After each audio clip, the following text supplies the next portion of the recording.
So I'm gonna start this video by saying if you're making a wig on one of these, stop. If you're making a wig on one of these, stop. And if you're making a wig on one of these, stop. Stay tuned and I will explain why. Hey everybody, welcome to another episode of Wiggin' Out with Bobby Z, hosted by me, Bobby Z. It's a Wiggy Weevy Wednesday. Today we're gonna be talking about wig heads. I did a video a couple years ago called Styrofoam heads versus canvas wig heads. And basically in that video, I explained how to measure yourself, what the different types of canvas heads were, why you should use them instead of a styrofoam or a mannequin or a display mannequin when you're doing your wig making and styling. Oh my god, my glasses are all tinty today. I don't have contacts right now. I'm just gonna look like a crazy person with sunglasses on in this video, I guess, whatever. So I'm gonna put a link here and down in the box to the original video from a few years ago. I'm basically gonna be taking everything I talked about in that video and all the comments and questions that were asked of me, and I'm compiling it into this new video. I am not going to be including the covering the block in this particular video. I will be redoing it soon. I figured this would be a great place to start now that I'm coming back and I'm doing more frequent videos. Figured I'd kind of start at the beginning, which is, you know, wig heads, and go forward. And I have my cute little kitty coffee mug today. I love this mug, it's really cute.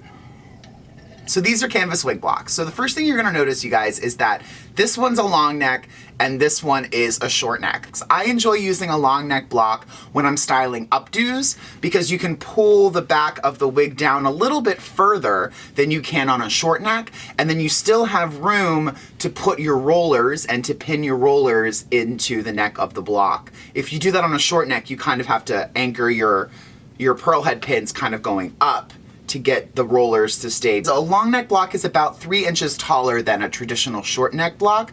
You're gonna have less hair hanging down to tangle up into your stand, kind of lifts up the length a little bit because of the added height of it. Long neck blocks are also really great to stretch your wigs with because you can pull the back down very, very far and pin it for security versus a short neck block where you can only pin to a certain extent. I also use long neck blocks for storage, especially for my big drag wigs. If I have like a big bubble or a Marilyn or something, putting it on a long neck block reduces the risk of those curls touching the shelf. Short neck wig blocks are almost always going to be cheaper than their long necked brothers and sisters. And that's just because there's less filler in it, there's less fabric, there's less sewing, that's much less labor for the people in the factory to be making. I almost always use a short neck block when I'm building wigs as well, just because there's less neck to worry about, there's less bulk, and a lot of times they're a lot lighter in weight. At least with me when I'm ventilating, I oftentimes work in my lap. Sometimes you have to do it on a long neck block because that's all you have, but I do know that it's easier for me to maneuver and sit and move comfortably with a short neck versus a long neck block. At this time right now, I actually have more long neck blocks than I have short neck blocks. I went through a phase where I was only using long neck blocks, and then now I'm kind of like switching back and forth whenever possible because I'm doing a lot more building these days than I had been in the past. As you can see, this is fabric and it's made out of canvas. And that's why it's called a canvas wig block. And as you can see, it's kind of sewn like a baseball almost, with 4 panels of fabric, and there's usually a center seam that goes all the way down and around, and then there's a seam on either side. Those seams serve a couple different purposes.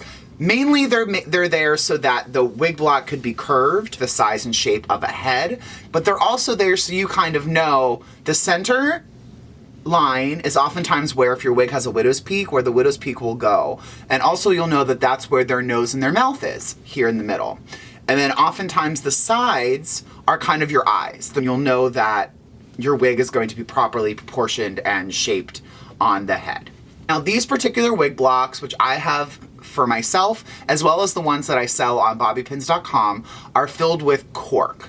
And basically all that is it's like, you know, a cork from a wine bottle, and they mill it very, very fine, and then they stuff them in the block, and then they put the plastic bottom cap here, and that's where your wig stand will go. A canvas wig block should fit on pretty much any wig stand or tabletop mannequin stand that you have available. There's also a couple other companies that make canvas wig blocks, but they're stuffed with foam, and it's basically a molded foam with the canvas over it. And I have used those in the past.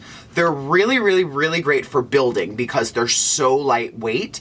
However, when you're blocking or when you're pinning down a wig onto a block, those pins oftentimes aren't strong enough to break through, and they oftentimes bend. So that is one of the cons of using a foam block.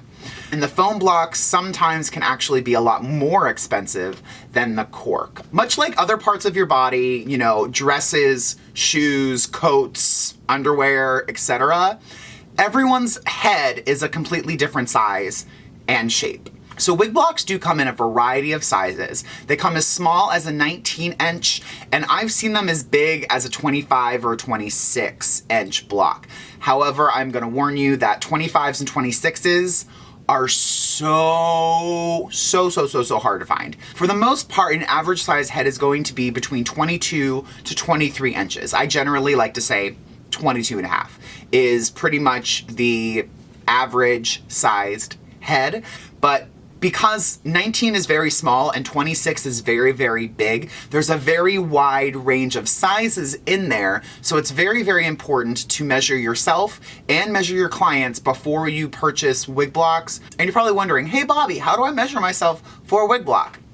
I'm gonna show you right now. I'm gonna go down along the bottom of your hairline. See how it's just kind of hugging my head right here? That's what you want. And then you're gonna wanna go across the front hairline of your head. So mine's gonna be right here at my widow's peak.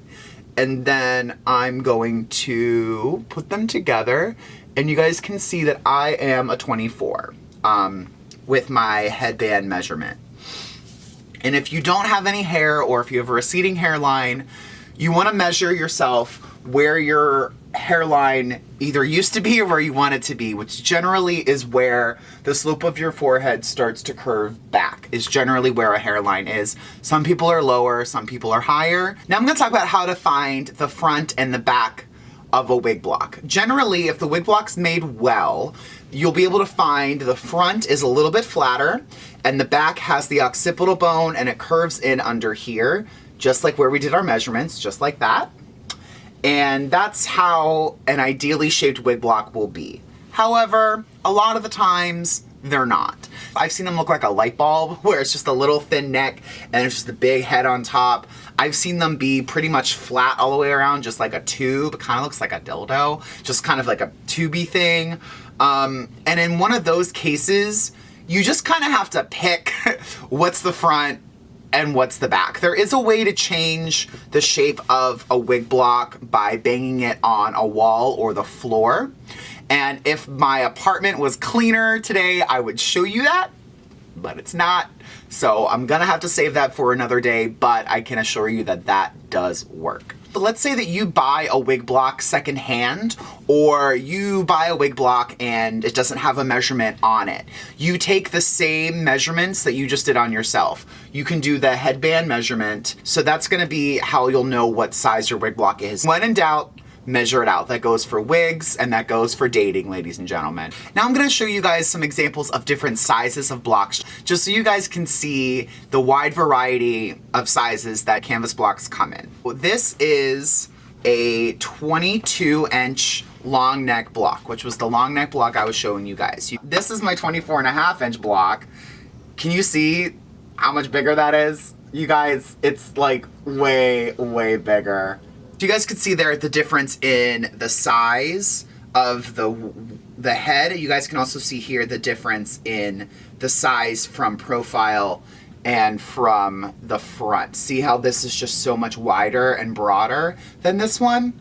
That's why if you're 24.5 and you make your wig on a 22, your wig ain't gonna fit. Just from watching tutorials and everything, so many people out there are building wigs for themselves and for clients on, you know, a display mannequin head, a cosmetology head, or a styrofoam head. And if your head is that small, go ahead, do it. I'm gonna take measurements of these 3 heads for you guys, just so you guys can see the difference in size versus a canvas head. I spray painted her silver and I put my logo on her with rhinestones for pictures. 20 inches of circumference. 20 inches.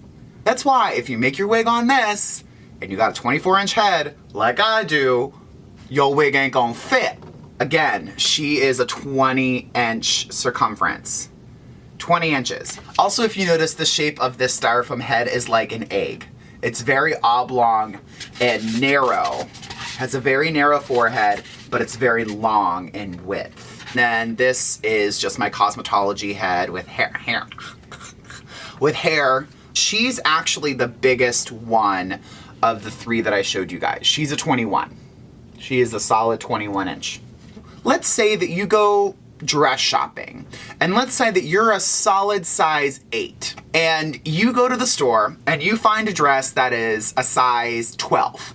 If you put that dress on yourself, you're gonna be swimming in it. It's gonna be huge. You're going to be floating in it. And that's because the dress is too big. And it's gonna be the same thing as if you're a size 8, you see a dress that's a size 4. You try to put that on, maybe you would get it on a little bit, but that zipper isn't gonna go up. You might pop a seam, you might rip the sleeve off because it's too small. And the same thing goes when you're making wigs. If somebody is a 21-inch head, make their wig on a 21-inch head. If someone's a 24, make it on a 24. Or they'll take duct tape and they duct tape all around the side and the back of a styrofoam head to make it bigger. But then when you're done with that, you get this weird alien-shaped light bulb thing, and you still have that 20-inch measurement here. Adding all of that duct tape back here, sure, will bulk out and shape out the back of a head, but you won't be able to change this measurement by just adding all of that duct tape. And if you're just starting out and you're making wigs for yourself at home, or you're just starting out, you don't quite have the money to get canvas blocks yet, that's totally fine. I'm gonna preface this video by saying that I'm not trying to attack anybody. I'm not trying to attack your choices with how you run your businesses and how you run your life and everything. I'm not trying to do that. But I have noticed that, especially in wig making and stuff, there's two different parties. There's the I don't know party, and there's the I don't care party. And it's two completely different things. So I feel the I don't know party are the people that don't realize that people's heads are different sizes. People don't know that, and that's fine. We live in an age where people can make a YouTube video showing how to do something the completely wrong way, and they can get thousands upon hundreds of thousands of views. We just live in that world where everyone wants something quick, dirty, fast, and ugly. And that's what people want, and that's fine. And then there's also the party that doesn't care. This only really applies to a small group of people, but I've had people write to me through YouTube and through email and through Instagram for advice, like how can I get better at this? How can I learn new things? Can you teach me stuff? And I always look at their profile and I look at what they're doing. And I'll notice styrofoam heads, I'll notice hot glue, I'll notice bonding glue, I'll notice, they're duct taping a styrofoam head to their table. They don't even have a wig stand. There have been people that have written to me for advice, and I've told them, start sewing, use canvas heads, get a stand, etc., etc. But they won't get a canvas head, they won't even get a stand. And then they'll sit there and they'll post pictures of them with all the money they made that week. Or they'll sit there and they'll post pictures of the new shoes they got that week. And I'm sitting there thinking, like, you could have bought the right supplies to make your work better. I think that that's kind of maybe how my mother raised me. I don't know, that I'd rather invest in my company and furthering my business and furthering my art and making my customers more happy than into myself. You have the financial means to do so, because not everybody does. And I do understand that, and I sympathize with you. I've been unemployed in New York. I've been scrounging for money in New York. I've worked at a dead-end job at a salon for 6 months where I made pennies basically on the dollar. I've been there. I know how hard it is. That's why I'm saying, if you have the financial means and you choose not to do it, you don't care about your company or your clients. You're only really caring about yourself, and that's being selfish. It's continued education. That's all it is. It's furthering your company, furthering your mind, and you never stop learning. The moment that you think you're above learning, the moment that you think you've learned everything, you're going to become complacent and you're going to become lazy, and someone's going to swoop out underneath you that has the drive, that has the love, that has the caring, and they're going to shoot right past you and they're going to leave you in the dust. I've seen it happen so many times in life. Keep learning, better yourself, better your company, invest in the right products and the right supplies when you have the means to do so, and you'll notice a difference in your company and your clients' happiness and in your work. You'll step up your game, I assure you. So that was my video, Wig Heads 101. I hope you guys enjoyed this video. Be sure to check out bobbypins.com, where I have short and long neck canvas blocks in a variety of sizes in stock, ready to ship to you. There's tons of reviews and promo codes out there on YouTube and podcasts and the internet. You just have to dig a little bit for you guys to save a little money to help you invest and help you get your wig projects done right. Be sure to like, comment, subscribe, and share, and I will see you guys very soon for another fun video. Thanks. Bye.